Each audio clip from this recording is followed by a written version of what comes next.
Welcome to the Breakthrough in Training Ideas webinars. We are very lucky today to have Phillip Hatfield with us. Phillip and I go back 15, 20 years. Phillip and I used to be in the same organization, Flooring America, and I got to know Phillip, very early in his career, and to watch him as a person and a person of incredible integrity and watch him grow and to keep getting to know him over the years has been a really amazing thing. Today, Phillip works with the Zig Ziglar organization. He's an author, he's a coach, he's a professional speaker, a person with just tremendous amounts of knowledge and ideas and energy to share with us. His topic today is transforming your business, navigating through the challenges of change. And this is part of our leadership series. I know a lot about Phillip's background, but you don't, and I'm going to let Phillip tell you. So Phillip, tell us a little bit about yourself. Well, thank you very much. Well, I grew up, my father was a builder, so I grew up in the building business. And so as the building business began to go, I kind of decided, well, you know what, I wanted to do something different. So I got into the hotel business. And so I worked myself up in the hotel business, became a food and beverage director, and moved from there to actually being a general manager of a hotel. But Evan, whenever I was recruited to go from a food and beverage director of a hotel in Shreveport to become a general manager in Fort Worth, Texas, the headhunter forgot to tell me all the little nuances with the job. Once I turned in my resignation and I moved from Shreveport to Fort Worth, once I got to the property, I drove across the beach and that beautiful hotel was up there. It was gorgeous. As I got ready to pull in, I turned in to the right. As soon as I saw that gorgeous hotel, here I am, 24 years old, going to be the general manager of the nicest hotel in Fort Worth.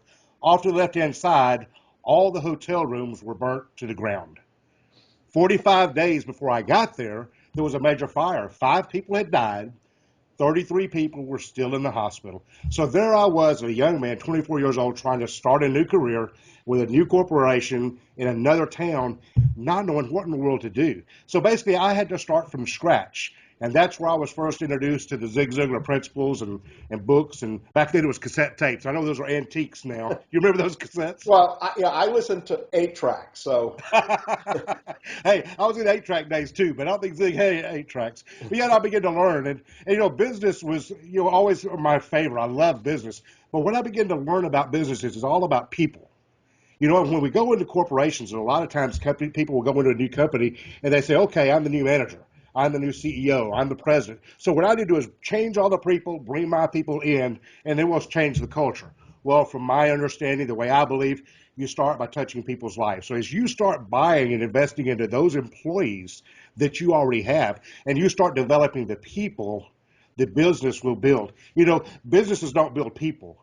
People build businesses. So basically that started my career and kind of built a reputation being known as the turnaround guy, and turned around 2 or 3 hotels and other businesses. And my career with Flooring America. And I just absolutely going into trouble markets and turning things around, because it's always easy to turn a business around. Because what usually has happened is the owner of that business has got tired, frustrated, beat down. What they begin to do, not knowing, not realizing, they begin to beat down their managers, then their salespeople, then their workhorses, and those people on the front line, the foot soldiers running the business. And that's usually what causes the problem. But usually when you go in and start building the people and investing back into people, you will rebuild a business. It's an absolutely excellent point. I also point out, when you go into a bad business, you got no place to go but up. That's true. That can be a good thing. Yes. So what makes you and the Zig Ziglar organization different? Well, it's not that we are so much different, but I think it just goes back to the basic principles. And when you look at our society today in business, we have some brilliant minds. But what we do is we kind of get away from the basics of what I talked about earlier of people. Now, I get to do some consulting with some large corporations. Now, I can't teach those large corporations how to make money. They already have that mastered. But sometimes they've lost the culture of people, not valuing their lateral managers, not the people below them. And another thing is the people below, the mid-level managers, not really valuing the leadership of what they have. So what I look at is going in and start strengthening the people and the relationships. And everybody talks about relationships, and we talk about it in leadership, but do we really, really get down and work on those relationships? On this call are thousands of people who are involved in some fashion in training. Yep. And I'm sure they're sitting here and they're listening to you and they're saying, culture is a big deal. In fact, we've had other speakers talking about the importance of culture. Yes.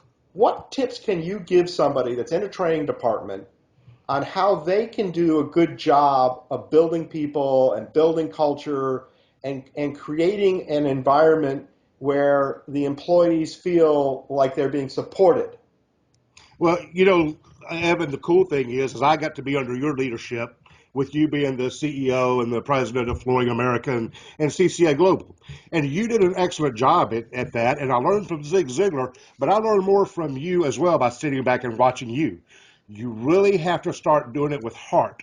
If you don't really care about what you're doing, you're wasting your time. If you're in it for the money, you know what? You're really going to lose. And what good does it do to build a multi-billion-dollar business and wind up losing it because you have bad ethics?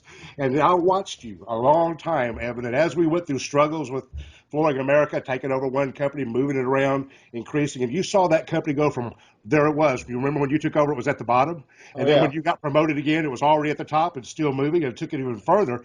But it's because you cared and you had heart. People knew that, and I know this isn't the Evan show, but they knew you were genuine. That's what we need in training. That's what we need in leadership, is to be genuine people, people that of character and people are of integrity. Not meaning that we're not going to make mistakes. We are. I know a couple of times from the stage when you were at conventions, you actually admitted you made a boo-boo, but you corrected it. And that's what we have to do as leaders. When they see us in training, as trainers, they see us in leadership positions, we acknowledge, yes, I made a mistake, but here's what I'm going to try to do to fix it. If you have another way, hey, come talk to me. Let's work on it. Good point. It's a very good point. Let's just talk a little bit about what's happened in the world of training. I am a huge Zig Ziglar fan, by the way. I've heard him. I know you knew him really well. Yeah. I've read his books. I've gone and heard him speak, and I love his. By the way, your Facebook page is great. It inspires me every day. And if you guys aren't following the Zig Ziglar page, you should.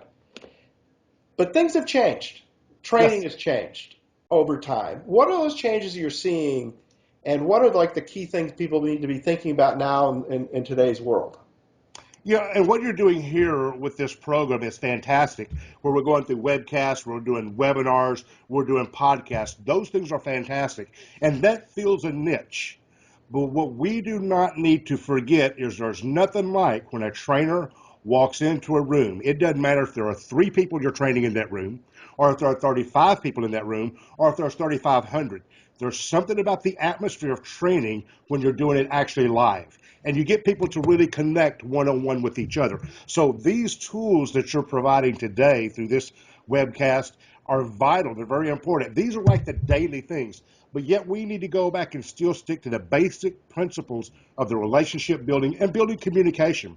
Because realize that we can't build communication just that we can do a little bit here, and we've got a little bit of atmosphere, but you can't really feel my heart and I can't really feel yours. But when you're in there, you're really communicating with people. It changes the dynamics. And there again, when you're up learning, there's something about learning sitting down. You learn a little bit sitting down, but you got to get up out of that chair and move around. As you get up and move, then those juices begin to flow and you start putting it into your mind. So it's a little bit more entertaining, a little more fun, but keeping the live training going. I think you're making a great point because I think at one point, when computer-based training came out and cassette training came out, and everyone was saying, look, we cut costs, cut costs, cut costs. And I think there's certainly a role for online training, particularly around certain, information, knowledge, product, and skill set. But you can't leave out live training. Right. And it's part of that emotional quotient you're really talking about is connecting with people, and that the training departments need to be connecting with people, Yes. and not just the training department that sends them stuff that they have to do. Yep. That's great. And we always talk about we do business with people we know, like, and trust. Well, we hire people and we teach people and train people that we know, like, and trust. How can we really get to know them just from a screen? Yet we can do so much. And this is the greatest training, this part. It fills a huge niche and a huge void. But if you remember, Evan, what you always did with CCA Global and Flooring America, we didn't have one convention a year. We had 2 conventions a year. Because after about 3 or 4 months, those dealers are getting beat down. And they need that hope. They need that encouragement. They need more tools, but they're beginning to get beat down that 4th month, 5th month. Time it's the 6th month, they are excited to get back into that live convention, go back into that training, meet their friends, discuss things, and then they're fired up. So instead of having that 1 year deal, I mean, that was brilliant the way you did that, doing that twice a year. And what did it do for our companies? You know what it did. So Oh, yeah. through your leadership in doing that, that was the greatest thing we did for those organizations. So when we do a lot of training today, and I talk to people, don't just do it one time a year. I tell them at least do something twice a year. And if you're a smaller scale company, do something live once a quarter. Good point. Very good point. Our next question is, we got people here, training people. Couple tips, couple ideas, couple things that they can take home, that they can use, that you can share from all of your experience. Well, and it just goes back to something we've talked about. And we have a lot of trainers. They talk about being authentic. They talk about being genuine. And they know their material. We have some great thought leaders today. We have some people who really know business and they know things. But yet we get so involved in our material that we forget to really connect with the human being. So we really connect with heart. As Zig Ziglar always says, and we always know this, sales is nothing more than a transference of feeling or a transference of emotion. Well, that's what training is too. You got to take what you feel and what you know, and you got to know it in your heart. It's one thing to know it in your head, it's another to know it in your heart. So you know when we're talking, we're doing interviews like this, it's kind of neat because you know when someone's thinking.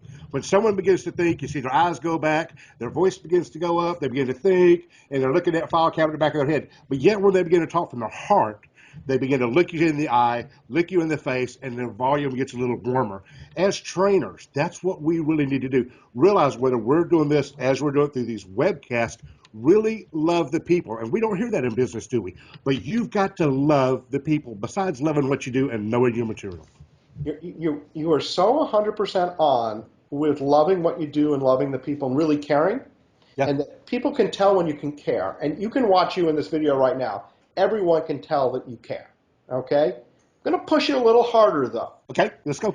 What are some of the warm-up techniques when you're going and you're doing a little workshop and you want to kind of get the crowd warmed up, get them to know each other, get them to feel like it's more than just the training, it's about the people. What are some of those things you do?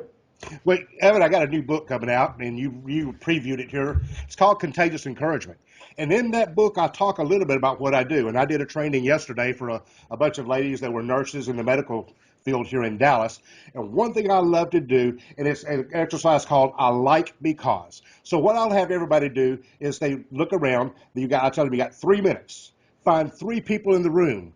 Tell them something you like about them and why. Now, it can't be their glasses. Can't be their purse. It can't be their automobile. Can't be something something about them as a person.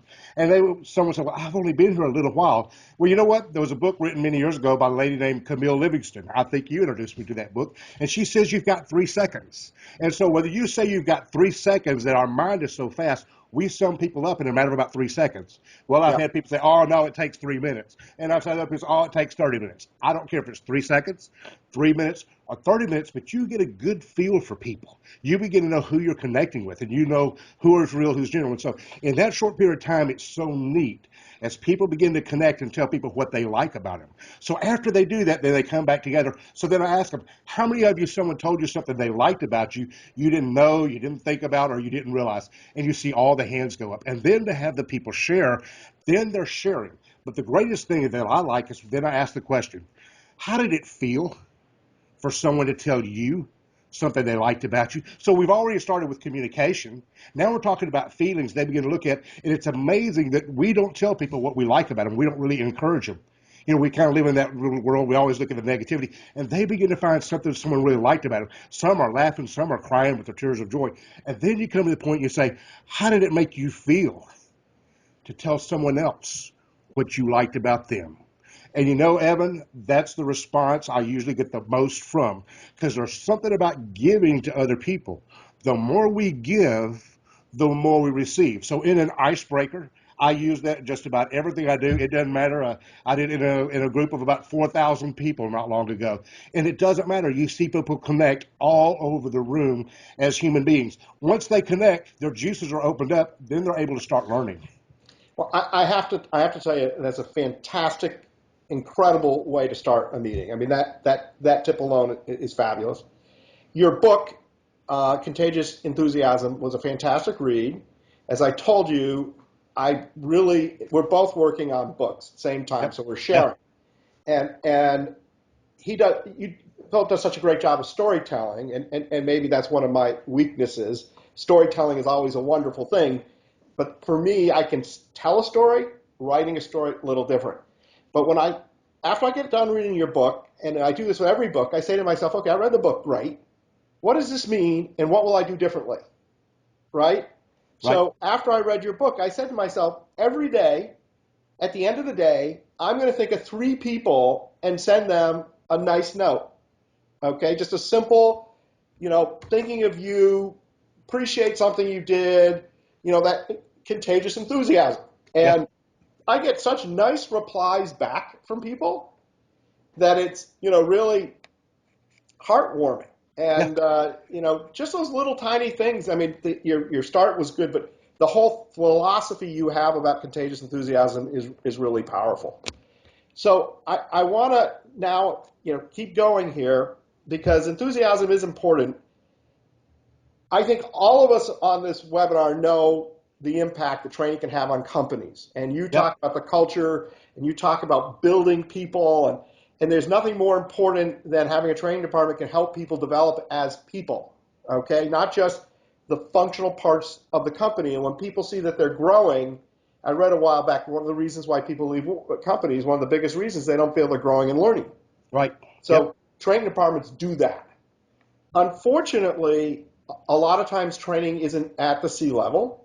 The passion for training isn't there. And consequently, training is like, low priority. Yeah. Not always true. Like at Flooring America, I mean, I love training, believed in training, and it existed in everything we did. In fact, I felt it was our competitive advantage as a company, how well we could execute because of our training. Right. What advice do you give to the people on this webinar on how they can manage up and help the C-level understand the importance of training? Well, we've always heard it said, first heard it from Zig, but so many people say it, it's better to train someone and lose them than it is to not train them and keep them. Now, we hear everybody say that, but that's really true. If you're not training people, they don't have they're not bought into the company. And do you really want people working for you that don't really want to be there? I was talking to ladies yesterday, and one of the ladies asked me a question. She gave me a scenario, and I told her, I said, well, here's something I learned from Jack Welch. As a matter of fact, you brought that to the table years ago when you had Jack come in and the winning book.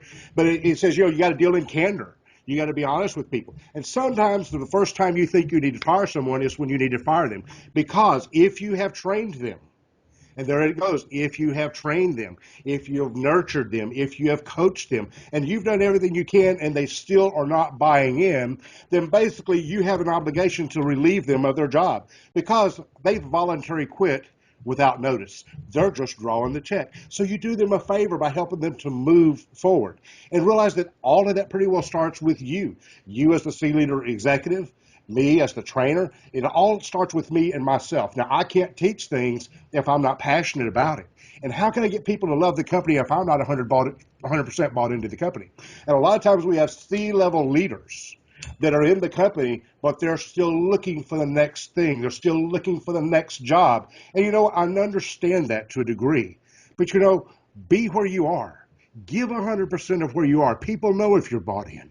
And when they know it, they feel your heart. And when you lead, they'll follow you anywhere. Matter of fact, Evan, you led very well. You have people still follow you today. That's how you and I reconnected. Yeah. As leaders, you're always a leader. And we're not born being leaders, but yet we're taught how to be leaders. But yet when we lead other people, teach them how to lead, isn't it neat when you look back and see all the people that your life has impacted and the legacy of you as a leader has left? There again, when we talk about personal development, and we talk about professional development, if you don't develop your people, how do you think they're going to do better inside your company? If they're having major problems at home, they're going to have problems at work. And you can't say, well, you can't bring your problems to work because they come with us. but we can teach them how to deal with those things. And I do a little bit of training with Bank of America. I absolutely love them. They have their employee assistance program, EAP. And what I love about them is they're always working on not only the company, but they are actually helping people with their personal lives, financial lives. Matter of fact, next week I'll be doing a big thing on stress with the managers. And here's the cool thing about going into Bank of America. The first morning of the morning, I'm going to go and talk to all the foot soldiers, I call them, the people on the front lines. So we'll train them for a little while, for about an hour or two. Then, middle of the day, we're going to do all the middle level managers. But then at the end of the day, we're going to do the executives. But you know what? By the time you do that, you get to know and feel the pain of those people who are really on the front line. And things don't always get pushed down to them. And they feel the most undervalued. So that little I like, letting people know what you like about them. Actually, on that little book, and I got it from Zig Ziglar, there's a little thing called an I like pad where you can just write I like Evan and you write because. And you don't have to sign it. You just go and slide it and put it on their computer screen, lay it on the seat. But when people see that you see something in them, it begins to encourage them. When they get encouraged, they get motivated. And when they get motivated, what is motivate? It's a reason to take action, a motive to take action. Then when they do that, then creativity pops up, and we start finding new ways to solve problems, new ways to create things, new ways to innovate. So if we're not involved in our training and really bought into our training and love our company and love our people, personal development, professional development is the same as any type of development in your company. So I'm going to take what you said, and I'm going to interpret two things out of it. And you tell me if I've heard you correctly. Okay? One, if you want to get success up, you have to truly believe yourself. Yes. That you have to have the confidence that what you're doing is important and significant. Because if you don't believe, people are going to see and sense it. Absolutely. Okay? And the second thing that what you said is you have to have a conversation with management and talk about the whys it's so important and the impacts it has on companies so that they realize why you're so passionate and what you do matters. Yes. And not to Exactly. just sit back and just do a budget and accept what comes, but to make the point to what's that word? Advocate for yourself and your department and what you do. Yep. Yeah, those are really, really great points. And Evan, when I'd go into a company and try to turn the company around, always, as we talked about at the beginning, you see it's the people that were beat up. The numbers were beat up because the people were beat up. You got to go back and realize the numbers are a direct reflection of the people. The people are a direct reflection of you and your leadership and your training. If you want your business to really succeed, then you invest in them. Now, who is your competition? It's not the people below you. It's not the people in your company. The competition is out there. Our job is to go out and get market share. And our job is to do better for us, for our employees, and for their families. And when you realize, and that's what I loved about your leadership, and you made it so transparent years ago, that you were about my family as much as you were about my business. And that's what makes a difference for people. And that's what makes them buy in. I'm going to just quick share a story with you because it was so fresh. We had a problem with our cable company, and I don't know if I should say it or not, but it was Verizon, and the cable box stopped broadcasting wireless, so they sent us another one. So I installed the cable box, and I want to change the username and password from the one they give you. So I read through all the instructions, and it says to go to this website. I go to this website. I spend 20 minutes trying to figure it out. They have a search tool. I put change password. Nothing comes up. Change username. Nothing comes up. So I started online chat. Person calls me, and they were fantastic. And they walked me through how to do it. And I said at the end, I just want you to know I made every effort to use your website, but there's no way I could figure out how to do it. And I'm pretty talented. And the guy says, oh, no, it's real easy. I'll go online and I'll tell you how to do it. So the guy goes online, looks at the site, and he says, you see the link that says upgrade your WAP2 security? He says, that's what you got to pick. And I go, how do I know that's about changing username and password? And he says, that's what you got to pick. And then I said to him, you should tell people about this problem. And he says, sir, if you would like me to, I'd be happy to. And then I said, and this is the funny one, do you think it'll make a difference? He said, sure, sir, I can 100% assure you it will not.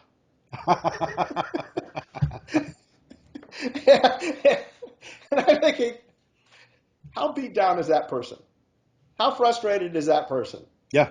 You know, smiling and nice, but feeling like they could say anything they want and no one would listen. Yep. It's sad. It's sad. And we're talking about training and we're talking about leadership. And Evan, you just made the point that's so clear. It's not something you just do at the office. It's not something you just do. It's prevalent in your office, in your community, and in your home life as well. You're not one person at work and another person at home. Yeah. That's why developing your people are so important. Because don't you want someone that has the same character and integrity you have? But then again, it's nice to take someone who wants to have character and integrity but doesn't know how, but they have that inside them and you see it, but then to go and develop that human being. And I always loved what Wes Cantrell's book, From the Shop Floor to the Top Floor. You remember that book? I love Uh, that book because people really can move from the bottom to the top. When yeah. you look at most failed companies, they're second generation owners. Yeah. You don't find many of those really fail from the guys who really go and work from the shop floor to the top floor. And that's when we look at that leadership and look at that talent around us. But that comes from genuine leadership and training. Training doesn't just happen. You don't just find that. Leadership doesn't happen. Yesterday we did leadership training, and it was so amazing. Now, a lot of times we're not teaching them anything new. There's not really anything new under the sun. But when you get a room that's eclectic, you get 10, 20, 30 people there. Now, yesterday I had all nurses. Now, you look at all these nurses, they have the same education. They do the same thing at different locations. However, look at their culture. Look at their background. Look at their diversity. Each and every person with the same task will approach with the same education will approach something in a different level. So you pull all them minds together to solve a problem. Look at what you've got. You've got a wealth of information. But yet we're afraid to stop as leaders and listen to those people and train them. And that was the problem yesterday. A lot of the ladies, I was telling them that they can make a difference above them, that, well, we can't really lead to the people above us. I said, yes, you do. As you lead where you are, and as you lead these people, they take notice up there because then you start letting them know what you're doing. And as you let them know and you say, here's what I need from you, it starts holding them accountable and they start looking a little bit more. And it's just an evolution. It's just going up and down the chain. Yeah. And I've always said, you model behavior, others will reflect it back. Yep. And Well said. and it's so true. And you get what you give in that regard. We have run out of time, but I know you have a fabulous offer, and I would love to have you take a second here and share everyone your offer with the group. Well, I'm pretty well open there, and I'll tell you what I'm going to do. I'm going to give you two offers. It's up to them, whatever they want to do. If Okay. someone wants a copy of the new book coming out called Contagious Encouragement, I have it on PDF. We can send that to them. But if they would like 30 minutes of consultation, I'll be happy to spend 30 minutes and try to help them, whether it's personal development, professional development, or even talking about business coaching or consulting, whatever works for them. Well, that's a fantastic offer. I should warn you, and I've warned everyone with these consultings, that you should limit it to the first 50. Seriously, because there are a lot of people on this call. Yeah. So I would say, if it's okay with you, everyone can get the book, and we're going to put that information on the bottom of the screen here. They're probably already seeing it. And everyone can ask you for the consultation, but you're only going to commit to the first 50. There you go. Uh, That'll work. okay, and I think that would be great. Philip, from my heart, it's so great to have you and be speaking to you today. And I learned something from you. I always have learned from you. And I really sincerely appreciate you as a person and as a professional. So thank you for being on this event. Thank you so much. Thank you for your leadership all these years.